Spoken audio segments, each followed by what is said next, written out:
Am I wrong for not immediately confronting my BIL over his tattoo and asking him to leave my house? I, 26F, was recently visited by my husband's two sisters, their partners and their two children as they live about 6 hours away and were staying with family near us on their way to a camping weekend and spent the day with us before moving on. My BIL is my polar opposite and to an extent, his wife, husband's sister, though she mostly keeps her views to herself and on a surface level we seem to have a lot of common ground but in the same breath, we don't, because of who she chose to marry and his views. She's just not as likely to raise things like that in a family setting, politics, religion, etc. BIL owns his own company and has been warned by friends/family not to promote his political views on his work vehicles. They're all Republican, a couple of years ago and made a big deal about it before ultimately deciding not to, but it's still something brought up to this day that he was silenced and that anyone who would deny his service over politics was stupid amongst other not so nice things.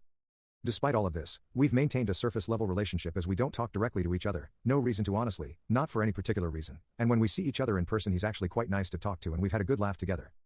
In the 8 years I've been in the family, I boiled it down to being in the South. I'm originally from a less religious country, and that it was just how parts of America were and not once have I heard him make racist statements in my presence.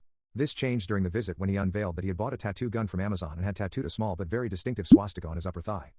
He obviously did it with the intent that technically it would always be covered and no one would know, but I guess he felt the need to show us and let us in on it. I didn't say anything in the moment. My husband and I spoke quietly about it in the kitchen and decided it wasn't worth ruining the visit over as we wanted to see the children. However, when they left my Sil messaged me only a few hours later that she noticed our reactions and wanted to make sure everything was okay. We hadn't discussed what we were going to do going forward yet, but I guess I decided for us that I would broach the topic and tell her that I'm not comfortable with her husband visiting our house anymore and that any visits down their way, we would be civil but we would not stay with them for the visit and it would mostly be about her, the children and my other Sil. She got very upset over text with me and seemed mostly hung up on if we had such a problem with it. Why didn't we say anything in the moment? I argued that we didn't want to escalate it despite feeling guilty for being a bystander in a way to it all. I don't think that it would have been right in front of the children either, and honestly I really didn't think that anyone I would be associated with would do something like that. I'm not worried that I was in the wrong for essentially setting boundaries and cutting ties, but I always thought that I would be able to confront something like this directly when I saw it and I ultimately didn't. AITA for waiting for them to leave?